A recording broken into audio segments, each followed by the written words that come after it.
Bueno, empezamos con la grabación.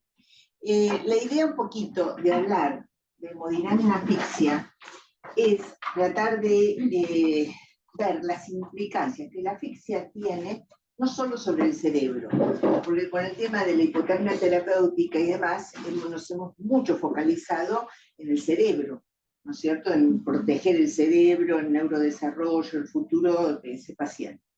Pero hay, no solo la asfixia en sí, sino el tratamiento tiene repercusiones hemodinámicas. Y eso es importante que uno las tenga presente a la hora de asistir a un paciente que tiene algún tipo de asfixia. Así que bueno, no quiere pasar.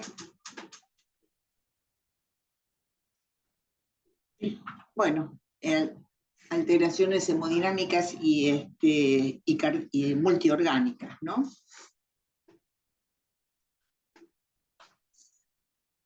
Bueno, vamos a pasar por todo este itinerario, vamos a ver de definición, un poco de fisiopatología, del remodelado, de las implicancias desde el tratamiento, efectos hemodinámicos del tratamiento, específicamente del calentamiento, recalentamiento, algunos casos clínicos y vamos a concluir después. Según la Academia de Pediatría, se considera que asfixia perinatal es acidosis metabólica o mixta con un pH de cordón menor de 7, que tenga un Apgar de menos de 3. En el del 2000. ¿Ah, sí? Bueno, lo corrijo. Menos de 3 o 5, entonces, a los 5 minutos. Presencia de manifestaciones neurológicas en el periodo neonatal inmediato, que están derivadas de la hipoxia y de la isquemia, con convulsiones, hipotonía, con manifestaciones de encefalopatía hipóxico-isquémica, y evidencias de compromiso multiorgánico. Ahora, muy bien, un insulto hipóxico-isquémico puede ser agudo o puede ser prolongado. Y ahí tenemos un evento agudo, es algo súbito, ¿no es cierto?, un evento de hipoxia, que puede ser periparto, o porque haya algún accidente de cordón, desprendimiento de placenta, acretismo placentario. Hay múltiples situaciones que rodean al momento del nacimiento que pueden generar el evento de hipoxia-isquemia en forma aguda. Ese daño, en general, si es muy brusco y sostenido, es severo. Es severo y es rápido.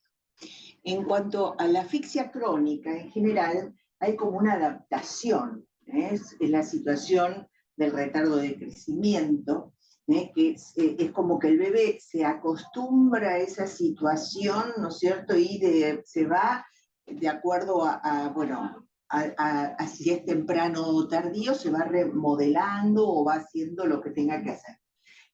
Pero para poder adaptarse a esa situación de estrés, de hipoxia, que está viviendo intraútero. Hoy en día, si bien los métodos diagnósticos y de control han avanzado mucho, distan mucho de ser perfectos.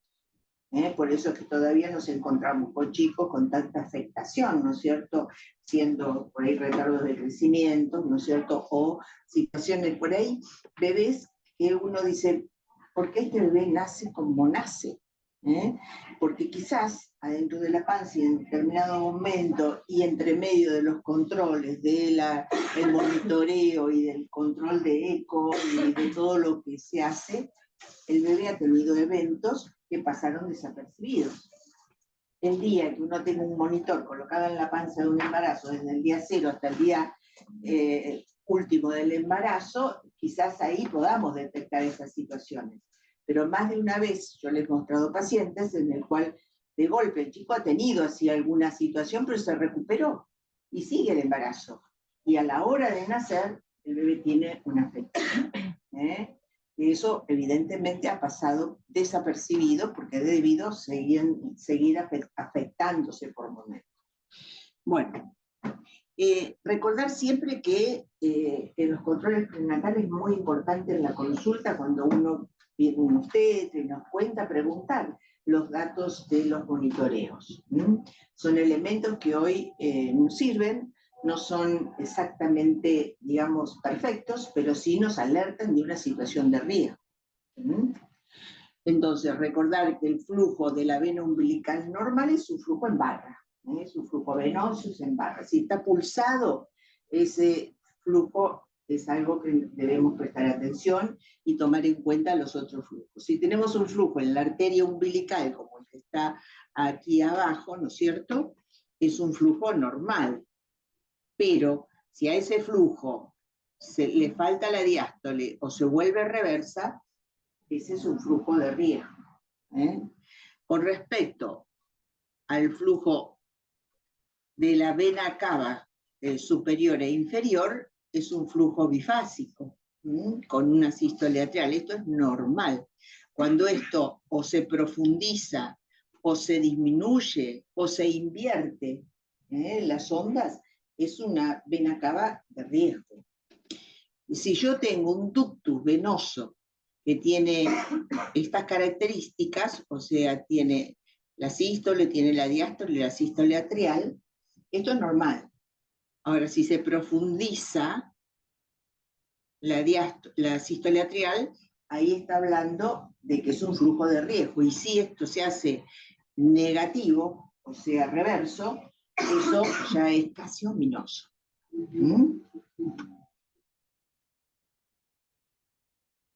Bueno, y ahí recordar entonces que en la circulación dentro de la panza, como se encuentra la placenta, ella es la que de alguna manera, ¿no es cierto?, es el foco de nutrientes y de energético que tiene el bebé, y que cualquier afectación de la placenta puede dar lugar a una situación de riesgo en el feto.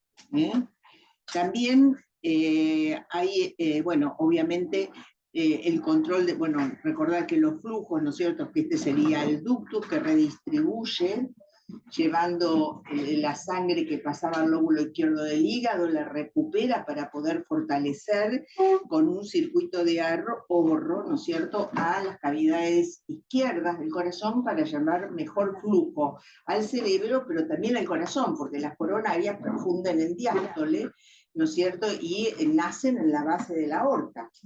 Entonces, ahí estaría protegiendo estos dos órganos tan importantes. Pero este circuito de ahorro puede que falle, que llegue un momento, si persiste el insulto, que falle. Y ahí entonces entramos en las situaciones de riesgo, cuando el flujo cerebral dice ya está con diástole ausente, o está con hiperflujo, porque el primer mecanismo de defensa cuando empieza el circuito de ahorro es aumentar la diástole, porque aumenta la compliance de los vasos cerebrales. Entonces, primero aumenta la diástole, disminuye el índice de resistencia cerebral, por aumento de la diástole, para perfundir mejor el cerebro.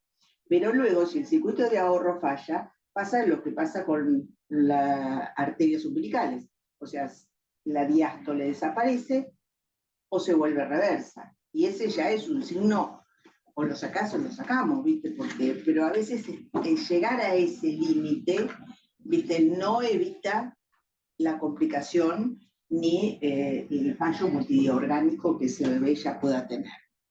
Porque ahí nos estamos olvidando que redistribuye a favor de la mitad superior del cuerpo, pero no de abajo. Entonces, ¿qué pasa con el resto?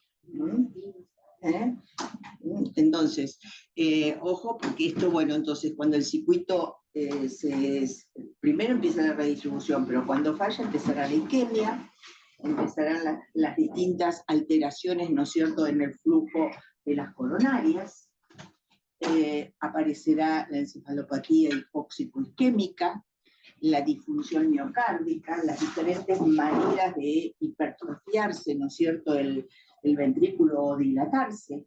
Para adaptarse a esa situación de hipoxia aparecerá el edema del miocardio.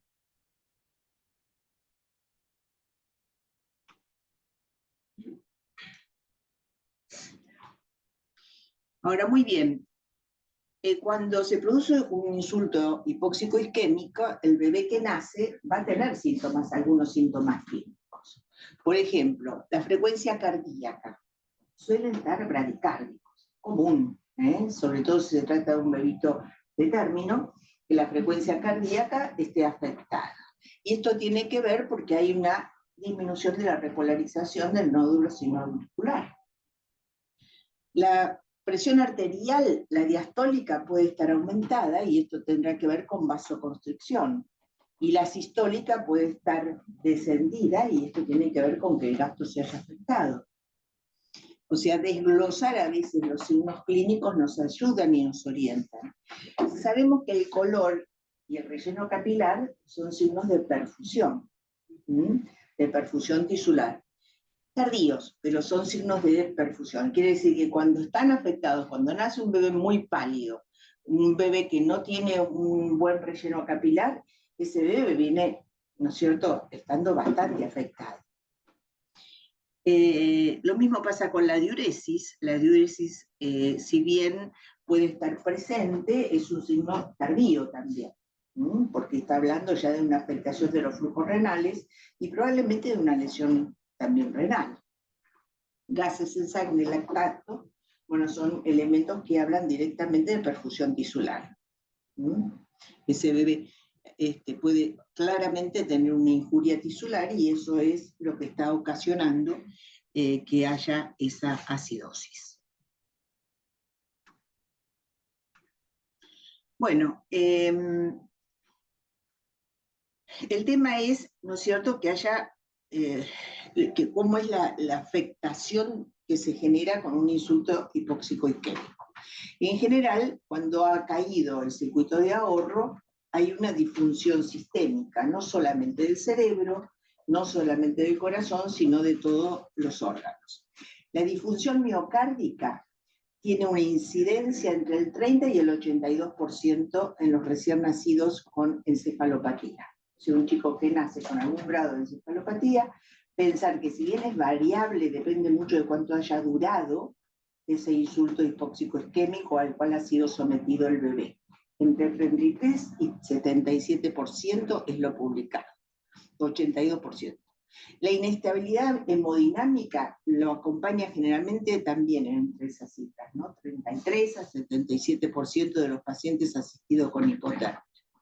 Y si bien la hipotermia terapéutica ha mostrado tener un efecto protector en el cerebro, en las neuronas, demorando la reperfusión y disminuyendo la morbimortalidad, y es el estándar de tratamiento, bueno, hay publicaciones que ya hablan de los cambios hemodinámicos que acompañan a esta situación, como es esta que está citada ahí, que es la de Hodgkin.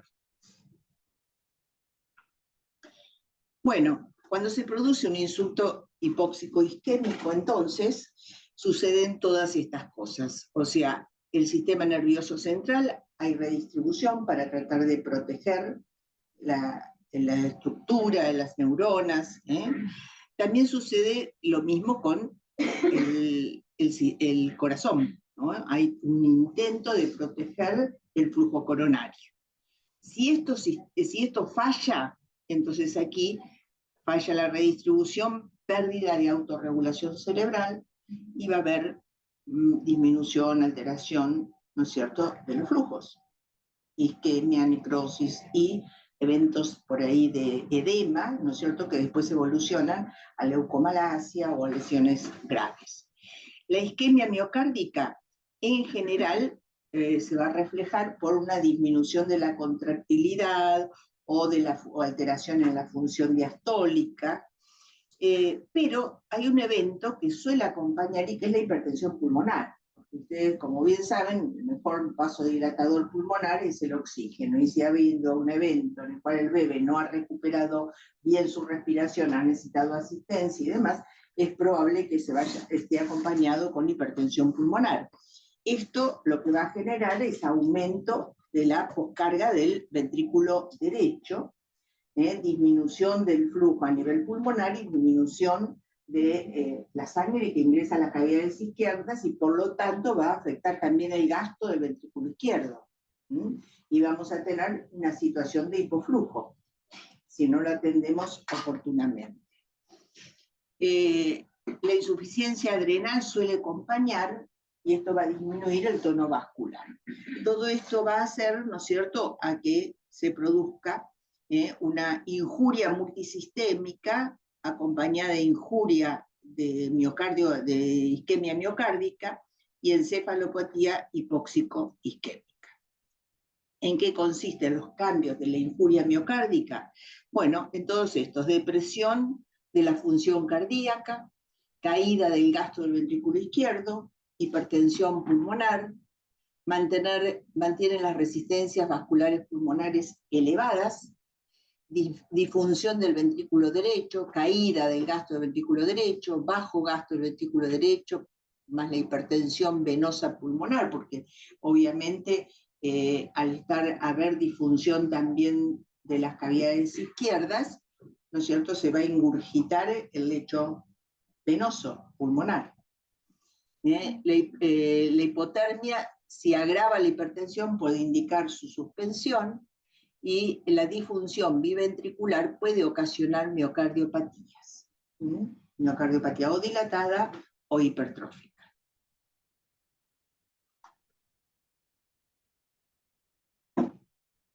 El flujo en vena cava superior suele ser un buen marcador de flujo cerebral, porque recoge la sangre de la mitad superior del cuerpo, de la cual el 80% es flujo cerebral. Entonces, si yo tengo un flujo en vena cava superior menor de 30 centímetros por kilo por minuto dentro de las primeras 5 horas de vida, o sea, antes de iniciar el tratamiento de hipotermia, eso es un signo, ojo, de afectación. Menos de 45 y o el gasto menos de 150, aún con el tratamiento, es otro signo de atención. Entonces menor a 30 y menor a 45. Ajá.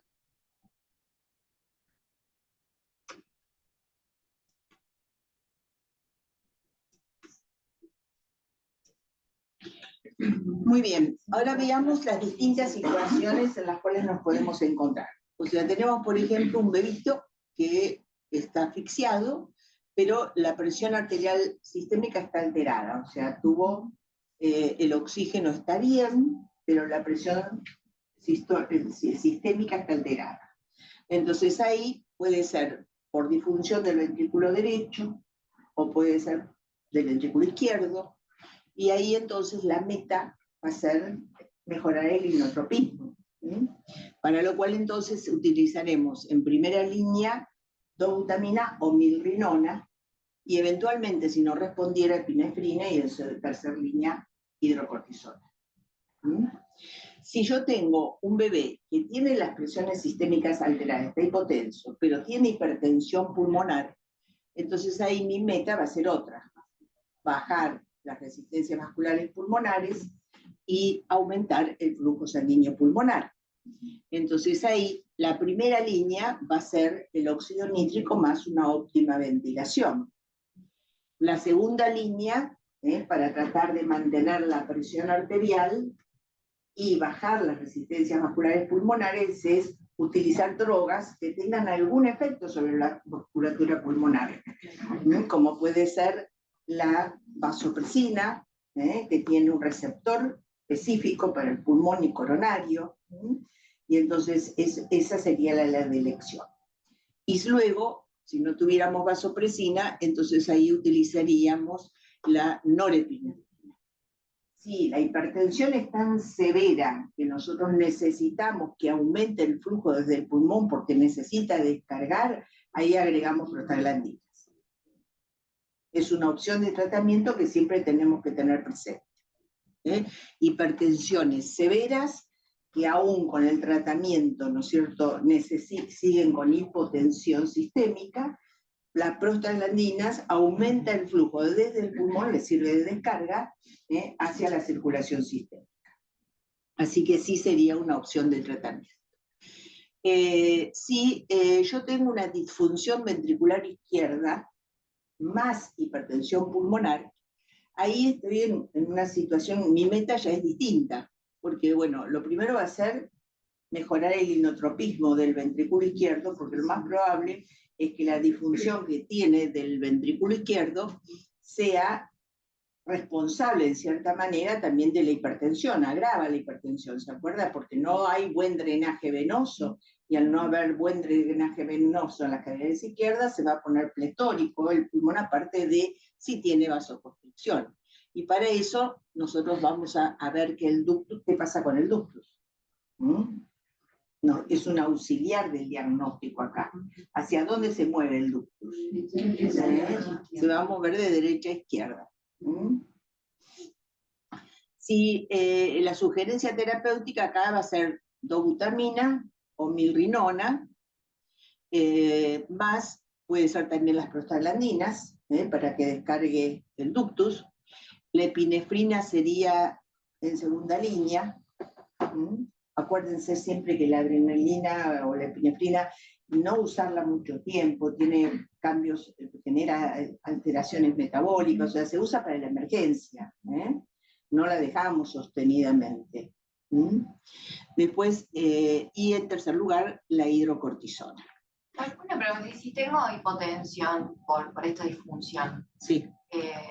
¿Me conviene usar milrinona? Depende, si la hipotensión, ¿cuál es la causa? Si es por bajo flujo o si es por baja resistencia. Si es por bajo flujo y mala bomba, no tendré que tenerle miedo a la vasodilatación sistémica, digamos. Al contrario, porque vos vas a mejorar el relleno. Claro. Y eso va a hacer que suba la presión.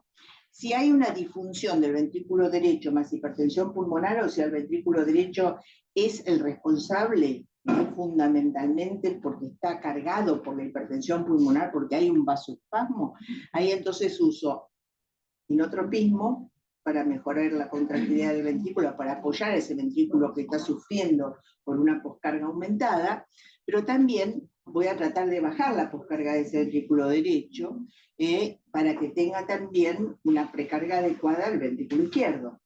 Entonces, ahí voy a utilizar dobutamina más óxido nítrico. En segunda línea, las prostaglandinas, si la hipertensión es por un espasmo muy severo que no cede. Vasopresina o norepinefrina si está acompañada, como ya dije, de hipotensión. Y la hidrocortisona si obviamente es refractario a todo esto.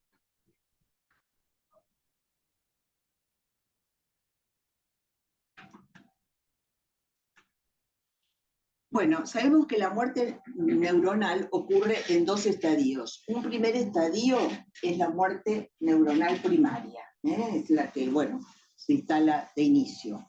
Ante un insulto severo puede haber muerte neuronal primaria debido a la hipoxia celular. Se generó el evento y, bueno, fue tan grave que se produjo hipoxia celular y se lesionó. Esa es la injuria inicial. El segundo estadio es de muerte neuronal demorada y es debido a la liberación de radicales libres, a la acción citotóxica de la microglía, falla mitocondrial y síntesis de óxido nítrico.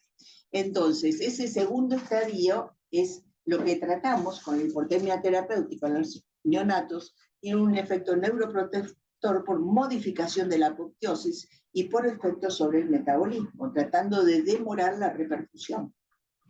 La ventana terapéutica ya sabemos todos que es aproximadamente dentro de las primeras 6 horas.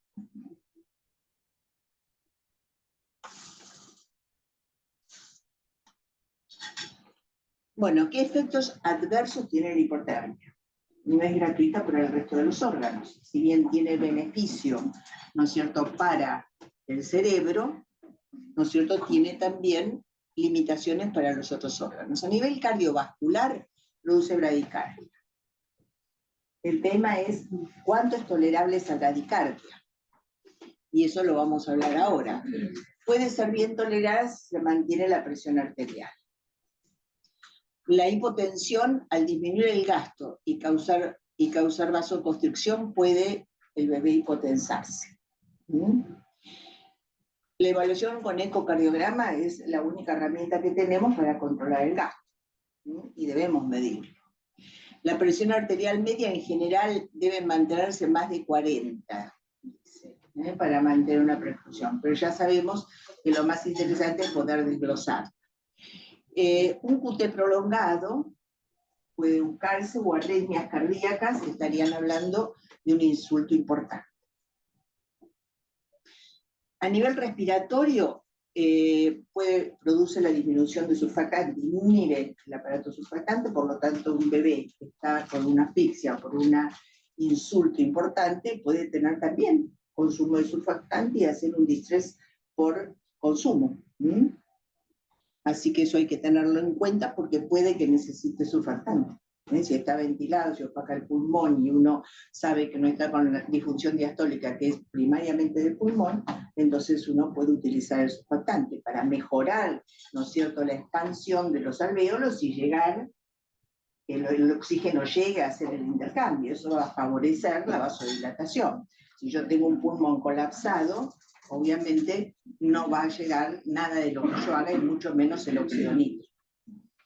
Entonces, al disminuir la hipoxia, aumenta obviamente la resistencia vascular pulmonar y eso hay que tenerlo muy presente.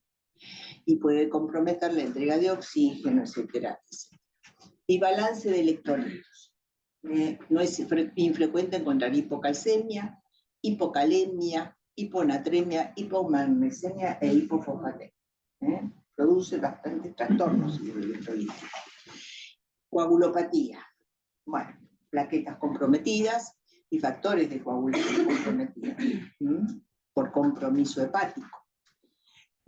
Sepsis, hay una disminución de las respuestas proinflamatorias. Y en cuanto al vaciamiento gástrico, suele estar enlentecido. Es común que uno no alimente más que con un trofismo, ¿no es cierto?, a estos bebés.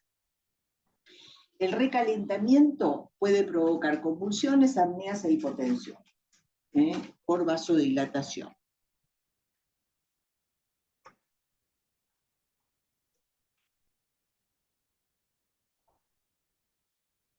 Entonces, si bien es el estándar de cuidado, la hipotermia terapéutica, la muerte o el compromiso en el neurodesarrollo no siempre se puede evitar y aparece entre un 45 y un 55%. La razón de esto puede ser la inestabilidad hemodinámica, en ese porcentaje que les mencioné, del 33 al 77, los tratamientos compulsivos de la hipotensión, cuando uno quiere meter drogas y drogas y drogas y no las controla bien, y solamente se guía por la hipotensión sin hacer un desglose adecuado y una evaluación hemodinámica adecuada, muchas veces tratamos y complicamos. Entonces, eso es uno de los motivos de que fracase.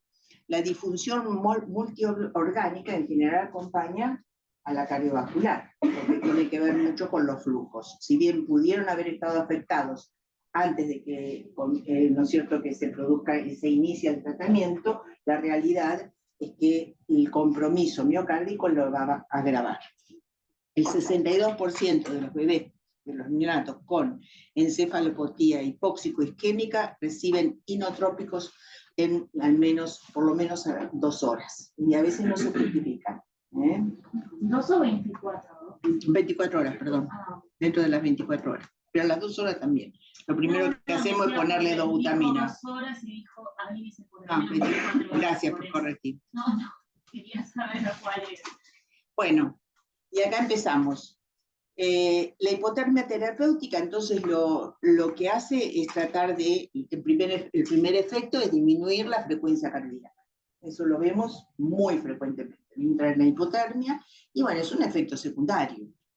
Está bien. Ahora, en general no afecta ni el volumen sistólico, ni afecta la frecuencia cardíaca, la fracción de acortamiento y de eyección. Pero sí va a afectar al gasto, porque uno de los componentes, ustedes se acuerdan bien de la fórmula del gasto, es la frecuencia. Entonces, si la frecuencia baja mucho, el gasto va a bajar mucho. ¿Cuánto toleramos? Y un 30% es lo esperado que baje la frecuencia cardíaca, de lo normal. Ahora, ¿cuánto es lo que uno dice, bueno, hasta acá llego? Y va por debajo de 80. No hay coincidencias en esto, Esto no es que sea tan claro, pero una frecuencia de menos de 80 muy seguramente va a tener un gasto muy comprometido. Entonces, por ahí necesita tratamiento. Un modo de evaluar, ¿no es cierto?, es a través del índice de resistencia en la aorta descendente. La aorta descendente, ¿se acuerdan? Abdominal. Yo tomo el flujo ahí y tomo el índice de resistencia. Si la diástole se pone ausente o reversa, está indicando que hay hipoflujo ahí abajo. Por otro lado, ¿no es cierto?, el sistema nervioso central se redistribuye, hay pérdida de la autorregulación cerebral, y el flujo sanguíneo cerebral se va a ver entonces afectado. Esto es lo que, bueno, ahora vamos a ver qué sucede con eso. Bueno, con respecto a cómo yo detecto esto, es a través del flujo de vena cava superior, como les dije, una relación flujo de vena cava superior, gasto mayor de 50, entra, antes con la hipotermia, no antes del recalentamiento, es mal pronóstico. Quiere decir que yo tengo un flujo en vena cava superior muy elevado. ¿Me entienden? Entonces eso quiere decir que evidentemente el tratamiento de hipotermia no está bajando el flujo cerebral todo lo que debiera. Bueno, el otro efecto de la hipotermia obviamente es la hipertensión pulmonar. En el caso de ser muy grave puede indicar la suspensión del tratamiento. Sabemos que eso disminuye la precarga del ventrículo izquierdo y por lo tanto también va a afectar el gasto, porque le llega menos sangre.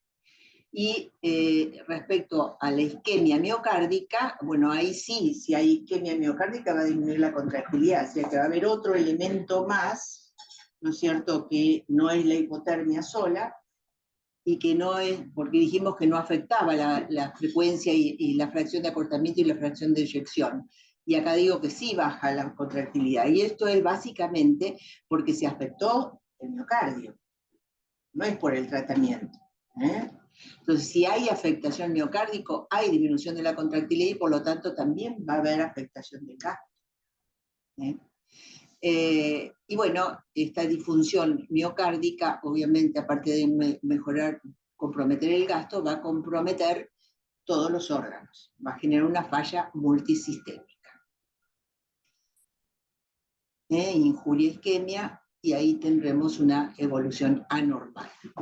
Ahora, ¿qué pasa cuando empezamos a calentar? En general, si uno puede evitar tener algún inotrópico durante el recalentamiento, es mucho mejor, para evitar flujos bruscos, porque por ahí logramos bajar muy bien el flujo cerebral, por ahí lo logramos enlentecer el metabolismo, pero si de golpe le mandamos un chuzazo porque le pusimos una droga inotrópica que le aumenta mucho el flujo, al recalentar, que ya de por sí va a aumentar el flujo, por la temperatura, lo agravamos más. Entonces, tratar siempre en el recalentamiento de evitar drogas inotrópicas. Bueno, el recalentamiento va a aumentar la frecuencia cardíaca, teóricamente no va a modificar el volumen sistólico, pero va a aumentar el gasto. Eso es clarito. El flujo sanguíneo pulmonar en general se va a elevar porque van a disminuir las resistencias vasculares pulmonares, y el metabolismo cerebral en general va a aumentar. Puede haber liberación de radicales libres. Ahora, muy bien, el gasto aumenta, el flujo entonces en vena cava superior en relación con el gasto, si está aumentado, no me pasa nada. Ahora, si está disminuido, eso está en rojo porque habla de injuria. Así que estas son las situaciones en las cuales de mal pronóstico, las que están en rojo.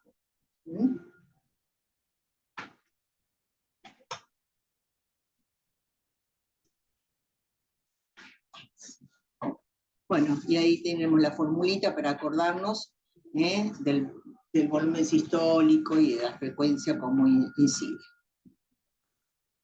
Bueno, y acá está cómo hago con la aorta para medirlo, el índice de resistencia. relaciono la sístole con la diástole, y si la sístole está bien y la diástole está reversa, me va a aumentar el índice de resistencia, y eso es un signo de que hay afectación distal, ¿no es cierto?, hacia los órganos. El volumen sistólico es integral de velocidad por pi por diámetro al cuadrado, la fórmula del gasto, y el flujo en vena cava superior, ¿no es cierto?, se rige por esa fórmula, por la frecuencia y sobre el peso, y este sería un flujo normal.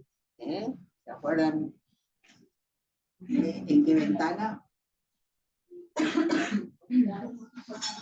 Subcostal, pista, aorta, vena cava.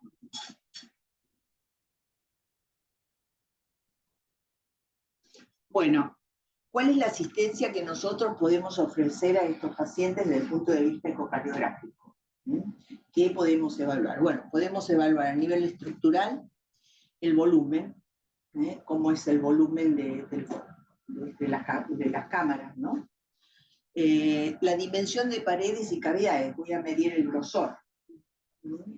Si está dilatado, si está hipertrófico, si está edematoso, si está grueso y edematoso, si está grueso por hipertrofia. Veré el ventrículo derecho y veré el ventrículo izquierdo. Voy a ver la función sistólica del ventrículo izquierdo, cómo lo voy a medir con fracción de acortamiento, fracción de eyección, Doppler tisular, MAPSE, y también voy a verlo con área de acortamiento si tuviera una afectación del septum, que es lo más probable, porque el septum va a estar disquinético por la hipertensión pulmonar y por la misma asfixia. La función diastólica del ventrículo izquierdo, ahí tenemos un montón de parámetros para evaluar, que van a tener que ver. La relación EA, ahora se los voy a mostrar mismo. La relación entre el flujo y la onda del Doppler tisular, la misma onda, o sea, la E prima. Eso si es mayor de 18, está hablando, ¿no es cierto?, de una E prima que está deprimida, y una E flujo que está aumentada. Mientras que si la relación EA está mayor de 0,9, está indicando de que la E es mayor que la A. La aurícula izquierda agrandada, 1.5, puede ser una indicación de falla diastólica, porque no drena la aurícula adecuadamente del ventrículo. El flujo de las venas pulmonares, que esté disminuido. El MAPSE, la función de la expulsión de la mitral. Si tengo una E' menor de 2.7, o sea, en el Doppler tisular, también es una alteración. La regurgitación tricuspidia, si no hay hipertensión pulmonar y tengo regurgitación tricuspidia, es un indicador de disfunción diastólica, porque ahí estaríamos en la situación, ¿no es cierto?, donde el flujo está comprometido. Y si tengo una función sistólica del ventrículo derecho, lo puedo controlar con el TAPSE, que es la expulsión de la tricúspide, la deformidad y el tiempo de contracción y de relajación isovolumétrico de ese ventrículo. Y la función diastólica con la relajación. Vamos a ver las imágenes y acá las tienen. O sea, esto sería una aurícula izquierda agrandada, con un ventrículo, ¿no es cierto?, que no le está ofreciendo resistencia. Esto sería la regurgitación tricuspidia. Acá tenemos una onda EA comprometida, invertida. Aquí lo que tenemos es el Doppler tisular, con una onda E' chiquita, por lo tanto la relación me va a dar mayor de 18. Acá tengo el foramen oval, que es otro de los componentes de hipertensión. Acá tenemos el flujo en vena cava, este es un flujo normal, pero si está invertido, aplanado, es otra indicación. Vemos la fracción de acortamiento, el gasto del ventrículo izquierdo y del ventrículo derecho, mido los dos. Veo el flujo de las venas pulmonares, este es un flujo patológico. Y bueno, y sobre todo, obviamente no olvidarse que estamos en transición, o sea que todos estos elementos son muy valiosos en el contexto de un recién nacido que está haciendo una transición. Y no olvidarse que cuando hablamos de hipertensión pulmonar, estamos hablando de 3 elementos. Estamos hablando de la presión Welch, de los capilares, estamos hablando de flujo sanguíneo pulmonar, y estamos hablando de resistencias vasculares pulmonares. La presión Welch se puede encontrar elevada cuando hay disfunción diastólica, o sea que un paciente que está con una asfixia importante y tiene una disfunción diastólica más hipertensión pulmonar, está complicado. Bueno, el flujo ya sabemos que es por grandes juntos por un ductus grande, y la resistencia, obviamente, con una hipertensión pura, aunque en general se encuentran imprincados uno con otro. Y esto hay que tenerlo en cuenta a la hora de evaluar ese paciente, porque el tratamiento puede ser diferente. Si la situación es la primera o la segunda, así es la tercera. ¿Entienden estos esquemas? Este sería una hipertensión con un septum disquinético. Acá lo que voy a tener es un ductus que va a ser bidireccional. Probablemente es esa que la presión sistólica está a nivel del pulmonar, está a nivel sistémico. Voy a tener regurgitación tricuspidia, quizás tenga alguna afectación de la vena cava. Voy a tener probablemente un bidireccional a nivel del foramen oval, y voy a tener afectación del gasto. Y como voy a tener afectación del gasto y tengo las resistencias vasculares pulmonares elevadas, encima voy a tener menos flujo en la aurícula izquierda y en el ventrículo izquierdo, y disminución del gasto sistémico. La severa, esto es extremo. El ductus ya no va a ser bidireccional, sino va a ser de derecha a izquierda.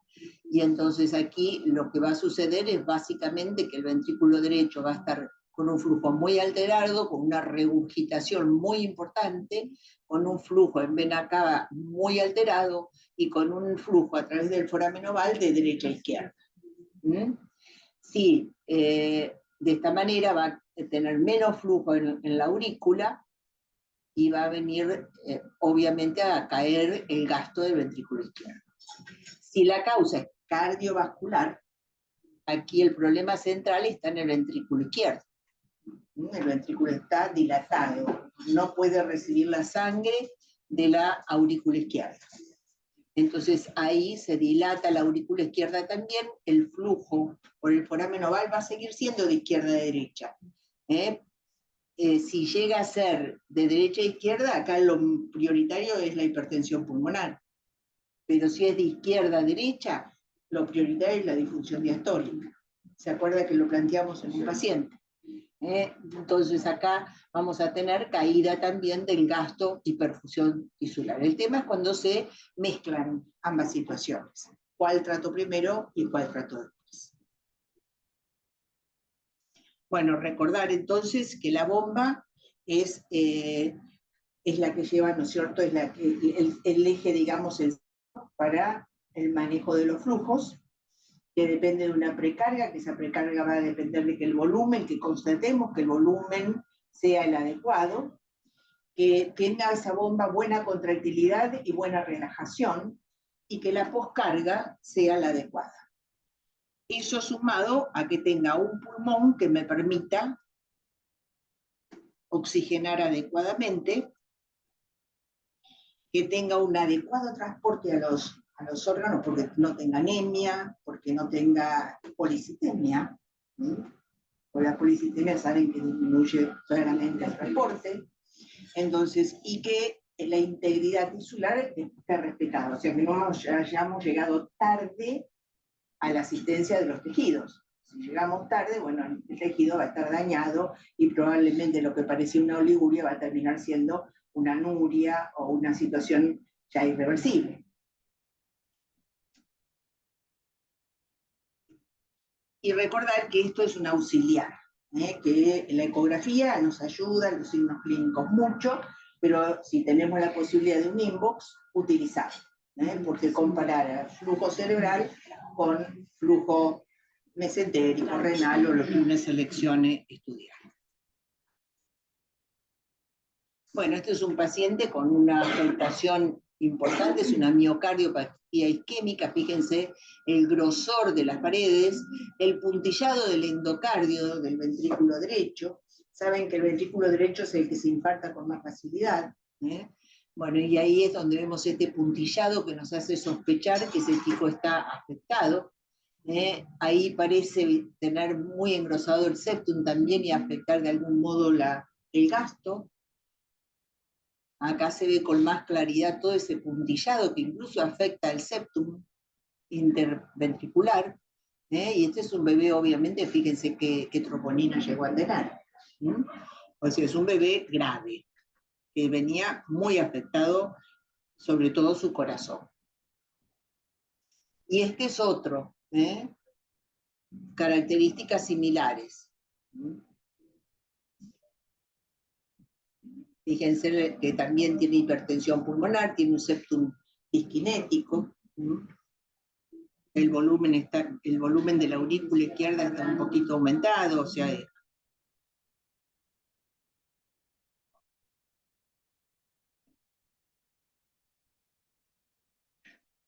bueno, si pudiera pasarlo, a ver.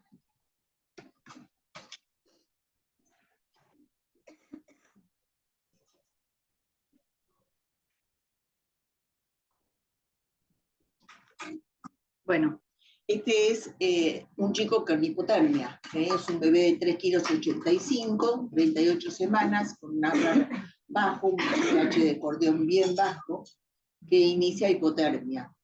Al momento de colocarlo tenía esa simetría regional, 35-25. Y a la hora de verlos, miren la contractilidad, el gasto no se podía medir de ninguno de los dos ventrículos, y esta es la disfunción diastólica.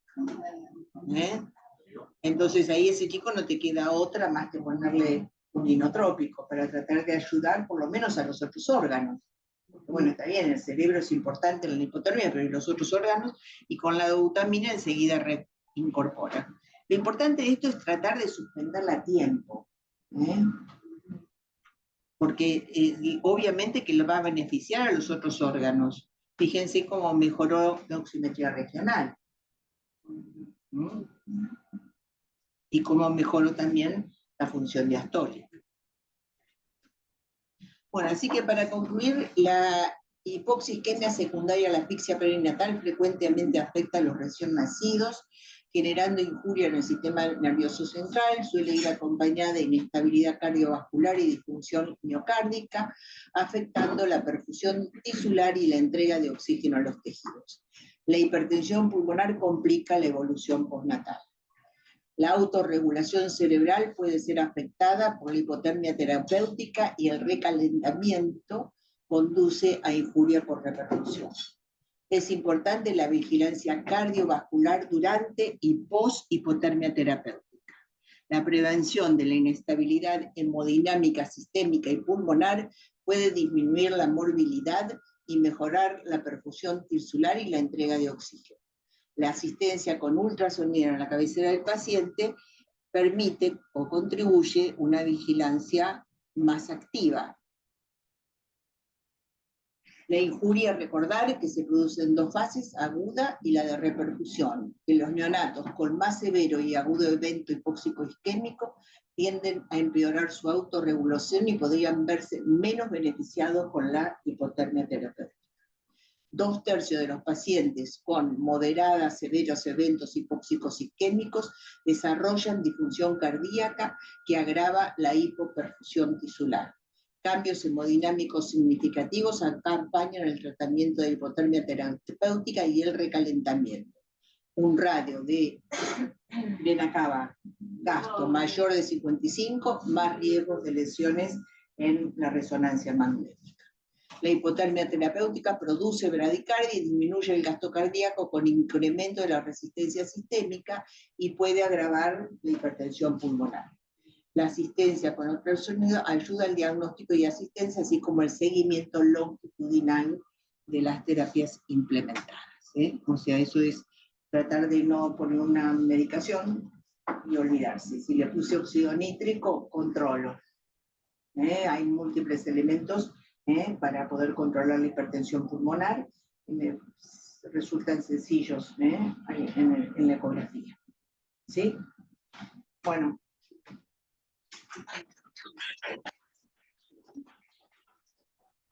Preguntas que quieran. La idea un poquito de presentar asfixia es un poco darle un poquito de sentido, ¿no es cierto?, darle sentido a lo que estamos haciendo, que es repetir. Ayer me decían, sí, pero tenemos tantas cosas para estudiar y para ver que esto, ¿cómo hago para estudiar todo esto? La realidad es que lo que estoy tratando con esto es que ustedes estudien lo menos posible. Darles lo más servido posible, la información, y que fijen las imágenes, las fijen, y que sepan para qué sirve cada cosa, que de hecho lo van incorporando en la medida que uno insista. Uno aprende así, ¿no? Estudió así, repitiendo y recordando y volviendo atrás y volviendo a aprender. Entonces, esto creo que es lo que define este tipo de cursos y de instrucción que trato de darles. Pues la práctica corre por cuenta de ustedes. Tienen que practicar ustedes. Ahora vamos a ver un chico y vamos a ver qué cosas podemos medir. Yo quisiera que alguien me ayudara, que puede ser vos, tomando fotos de la pantalla y del teclado para ver qué comandos son necesarios mover, porque el idioma de los comandos es universal. CW es continuo para todos los ecógrafos. Por lo tanto, es fácil de identificar. En todos los ecógrafos es igual. Entonces les tomamos fotito en la pantalla. Yo les prometo que para la próxima semana, voy a tratar de trabajar este fin de semana, les voy a traer eso también puesto con las medidas. O sea, ¿qué tengo que medir? ¿Dónde tengo que medir? Eso me lo van a decir ustedes. Yo les digo qué botones tienen que tocar. ¿Sí? Y lo repetiremos, y lo repetiremos, y lo repetiremos. ¿Sí? ¿Sirve? Sí, claro. Bueno, muy bien. Tengo hasta el martes, así que... No, el lunes vengo. El lunes que viene vengo, sí. Vamos a hacer la eco y me ayuda, Juan.